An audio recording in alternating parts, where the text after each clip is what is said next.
歡迎收睇 ATV 焦點。今日嘅話題係你越辯越明。我哋嘅呢個欄目就國民教育問題講咗幾期，引起如此反響係我哋始料不及㗎，亦都係我哋樂於見到㗎。雖然有人因為不滿我哋嘅言論而作出辱罵，甚至做出不雅嘅動作以干擾記者嘅正常採訪，但同其他好多地方嘅一言不合就祖宗三代嘅鬧得不可開交，甚至動起手嚟。香港人係較為斯文同埋紳士㗎啦。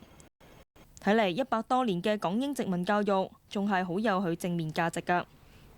至於通訊事務管理局喺一日之內收到投訴我哋嘅幾萬封電郵，喺當今互聯網時代，我哋並唔意外。我哋深知我哋唔可能要求，亦都唔可能做到每一個人都同意我哋嘅言論。千夫諾諾不如一時惡惡，是其是，非其非。我哋唔敢奢望與先賢相比，但見異思齊亦都係應有之義。作為傳媒工作者，提出自己嘅意見，就算係盡咗自己嘅社會責任。范仲淹有云：寧鳴而死，不默而生。辱罵和恐嚇決不是戰鬥。呢個係魯迅先生一篇文章嘅標題。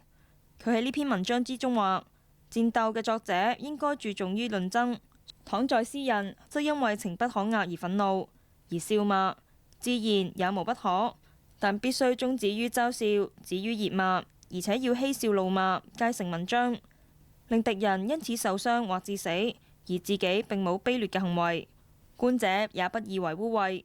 呢個先係戰鬥嘅作者嘅本領。而家好啦，亞洲電視台嘅把酒當歌欄目將從下個星期一起向唔同意見開放，就國民教育展開公開大討論。你越辯越明，我亦都會報名誠心向大家討教。